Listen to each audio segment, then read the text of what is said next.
नमो भगवते वासुदेवाय नमः। नमस्कार दोस्तों, स्वागत है आप सभी का हमारे यूट्यूब चैनल पावरफुल हिंदू धर्म में।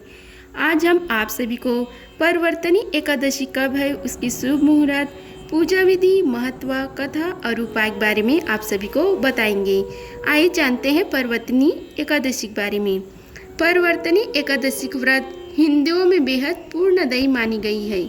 इस उपवास को रखने से सभी कार्यों में सफलता प्राप्त होती है, साथ ही श्री हरि विष्णु का आशीर्वाद प्राप्त होता है। इस साल यह व्रत 14 सितंबर 2024 को रखा जाएगा। वही इस दिन श्री राधा कृष्ण स्तोत्र का पाठ परम कल्याणकारी माना गया है। परवर्तनी एकादशी का हिंदू धर्म में सबसे अधिक महत्व है। इस दिन भक्त श्री हरि की पूजा विधिवत करते हैं और उनके लिए कठिन उपवास का पालन करते हैं। ऐसी मान्यता है कि इस दौरान व्रत रखने से धन और सुख की प्राप्ति होती है, साथ ही संसार की समस्त चिंताओं से मुक्ति मिलती है। वहीं इस दिन राधा कृष्ण की पूजा का भी विशेष महत्व है। परवर्तनी एकादशी का व्रत 14 सितंबर को रखा जाएगा। यह व्रत भाद्रपद माह की शुक्ल पक्ष की एकादशी तिथि को रखा जाता है। इस दिन व्रत करने से आपके सभी कष्ट दूर होते हैं। परवर्तनी एकादशी भाद्रपद माह की शुक्ल पक्ष की एकादशी तिथि को कहा जाता है। इस साल परवर्तनी एकादशी का व्रत 14 सितंबर शनिवार को रखा जाएगा। मान्यता है कि इस दिन भगवान श्री हरि विष्णु की विधि विधान से पूजा करने से और व्रत करने से आपको सभी पापों से मुक्ति मिलने लगते हैं, साथ ही मोक्ष की प्राप्ति भी होती है। परवर्तनी एकादशी का महत्व इसलिए भी खास माना जाता है क्योंकि मान्यता के अनुसार इस तिथि पर भगवान विष्णु पाताल लोक में चतुर्मास की योग निद्रा के दौरान करवट बदलते हैं, इसलिए इसे परवर्तनी एकादशी भी कहते हैं। परवर्तनी एकादशी को जल झुंझुनी एकादशी और पद्य एकादशी भी कहा जाते हैं। आइए आपको बताते हैं परवर्तनी एकादशी तिथि की शुभ मुहूर्त तथा इसके व्रत का महत्व। परवर्तनी एकादशी तिथि कब से कब तक है, उसके बारे में आप सभी को बतलाते हैं। परवर्तनी एकादशी तिथि का आरंभ 13 सितंबर शुक्रवार को रात 10:30 से होगा और यह 14 सितंबर शनिवार को रात 8:41 पर इसकी समाप्ति होगी। इसलिए उदय तिथि के मान्यता के अनुसार परवर्तनी एकादशी को व्रत 14 सितंबर को रखा जाएगा, जबकि 15 सितंबर को सुबह 6:06 से सुबह 8:34 तक इसका पारण का शुभ मुहूर्त रहेगा। परवर्तनी एकादशी के महत्व के बारे में आप सभी को बतलाते हैं। परवर्तनी एकादशी के दिन व्रत करने से व्रती के जीवन में सकारात्मक बदलाव आते हैं और उनके अक्षय पुण्य की प्राप्ति होती है। इस दिन स्नान दान करने का भी विशेष महत्व माना जाता है। एकादशी के व्रत को करने से भगवान श्री हरि विष्णु आपके आर्थिक कष्ट को दूर करते हैं और आपके घर को सुख समृद्धि से भर देते हैं। इस व्रत को करने वाले को भगवान सांसारिक जीवन के बाद अपने चरणों में स्थान देते हैं। इस साल परवर्तनी एकादशी के दिन रवि योग शुभ योग भी बना है। इस शुभ योग से व्रत की पूजा करने से आपको हर कार्य में मनचाहा फल की प्राप्ति होती है। अब हम आप सभी को परवर्तनी एकादशी की पूजा विधि के बारे में बताते हैं। परवर्तनी एकादशी के दिन सुबह जल्दी उठकर सूर्य उदय के वक्त स्नान करके सूर्योदय को जल देकर अपने दिन का आरंभ करें और फिर व्रत करने का संकल्प ले। उसके बाद लकड़ी की चौकी पर पीला या लाल कपड़ा बिछाकर भगवान श्री विष्णु की प्रतिमा तथा लक्ष्मी माता की प्रतिमा स्थापित कर ले और उसके बाद भगवान का पंच अमृत से अभिषेक करें, पूजा करें और उसके व्रत रखने का संकल्प करें। अब श्री हरि विष्णु भगवान को पीले फल पीले फूल चढ़ाएं और साथ ही धूप दीप और नैवेद्य आदि अर्पित करें। इसके बाद एकादशी की कथा का पाठ करें। सबसे अंत भगवान श्री हरि विष्णु की आरती करें। उसके बाद आप चाहे तो विष्णु सहस्त्र नाम का पाठ भी कर सकते हैं। अब हम आप सभी को परवर्तनी एकादशी व्रत की कथा का रसपान कराते हैं। आइए रसपान कीजिए कथा का। एक बार युधिष्ठिर कहने लगे कि हे भगवान, भाद्रपद शुक्ल पक्ष की एकादशी का क्या नाम है, इसकी विधि तथा इसका महात्मा कृपा करके कहिए।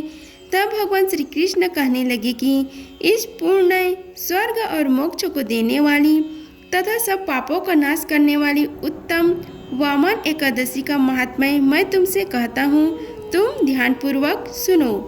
यह पद्य परवर्तनी एकादशी जयंती एकादशी भी कहलाती है। इसका यज्ञ करने से वाजपेयी यज्ञ का फल मिलता है। पापियों के पाप नाश करने के लिए इससे बढ़कर कोई उपाय नहीं है। जो मनुष्य इस एकादशी के दिन मेरी वामन रूप की पूजा करता है उससे तीनों लोग पूज्य होते हैं।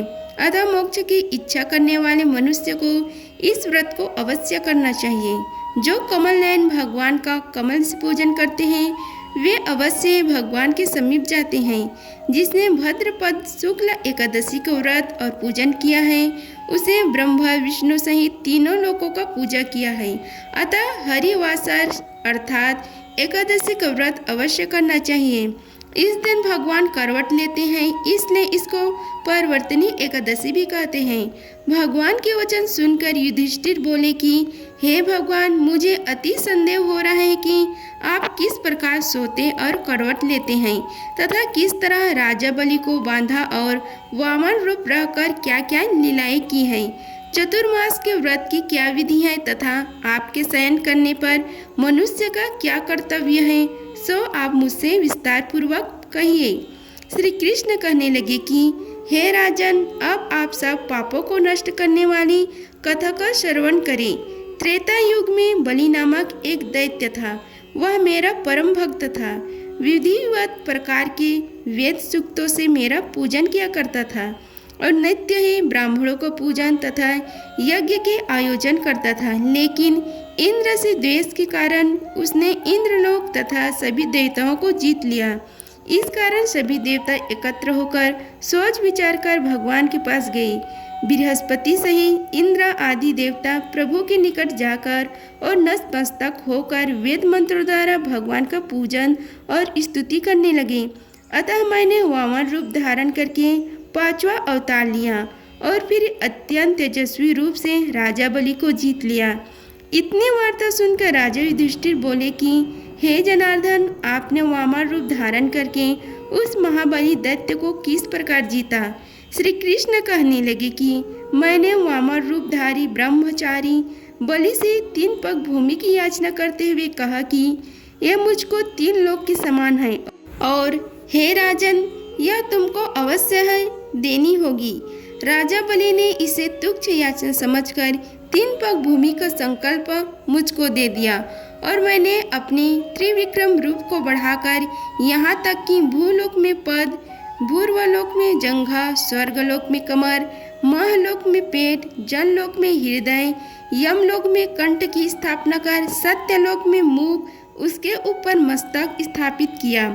सूर्य, चंद्रमा आदि सब ग्रह गण, योग, नक्षत्र, इंद्र आदि देवता और शेष आदि सब 9 गणों की विविध प्रकार से वेद सूक्तों से प्रार्थना की। तब मैंने राजा बलि का हाथ पकड़कर कहा कि हे राजन, एक पद से पृथ्वी, दूसरे से स्वर्गलोक पूर्ण हो गए। अब तीसरा पग कहाँ रखूं? तब बलि ने अपना सिर झुका लिया और मैंने अपना पैर उसके मस्तक पर रख दिया, जिससे मेरा वह भक्त पाताल को चला गया। फिर उसकी विनती और नम्रता को देखकर मैंने कहा कि हे बलि, मैं सदैव तुम्हारे निकट ही रहूँगा। विरोचन पुत्र बलि से कहने पर भद्रपद शुक्ल एकादशी के दिन बलि के आश्रम पर मेरी मूर्ति स्थापित हुई। इसी प्रकार दूसरी क्षीर सागर में शेषनाग के पृष्ठ पर हुई। हे राजन, इस एकादशी को भगवान शयन करते हुए करवट लेते हैं, इसलिए तीनों लोकों के स्वामी भगवान विष्णु का उस दिन पूजन करना चाहिए। इस दिन तांबा, चांदी, चावल और दही का दान करना उचित है। रात्रि को जागरण अवश्य करना चाहिए। जो विधि पूर्वक इस एकादशी का व्रत करते हैं वे सब पापों से मुक्ति होकर स्वर्ग में जाकर चंद्रमा के समान प्रकाशित होते हैं और यश पाते हैं। जो पापनाशक इस कथा को पढ़ते हैं या सुनते हैं उनको 1000 अश्वमेघ यज्ञ का फल प्राप्त होता है। अब हम आप सभी को परिवर्तनी एकादशी की उपाय के बारे में बताते हैं। आइए जानते हैं परिवर्तनी एकादशी के उपाय के बारे में। परिवर्तनी एकादशी के दिन पूजन के समय श्री विष्णु के सामने कुछ सिक्के रखें। पूजन के बाद सिक्कों को लाल रेशमी कपड़े में बांधकर पर्स या तिजोरी में रखें। यह उपाय धन आगमन के साथ ही स्थिरता भी देती है। यदि बार बार कर्ज लेना पड़ रहा है या कर्ज नहीं उतर रहे तो एकादशी के दिन पीपल के पेड़ की जड़ में शक्कर डालकर जल अर्पित करें और शाम के समय पीपल के नीचे दिया अवश्य लगाएं। आर्थिक स्थिति के लाभ के लिए इस दिन भगवान विष्णु के मंदिर में एक साबुत श्रीफल और 125 ग्राम साबुत बादाम चढ़ाएं। एकादशी की रात्रि में घर में अथवा श्री विष्णु मंदिर में जाकर श्री हरि के सामने 9 बत्तियों वाला दीपक लगाएं। दीपक बड़ा लें ताकि वह रात भर जलता रहे। इस उपाय से आर्थिक प्रगति, ऋण चुकता होगा तथा जीवन में सुख, सौभाग्य और समृद्धि आएगी। विवाह न हो रहा हो तो वे लोग इस एकादशी पर श्री हरि विष्णु को पीले फूलों से श्रृंगार करके सुगंधित चंदन लगाएं तथा बेसन की मिठाई का भोग लगाएं। विवाह योग शीघ्र बनेगा।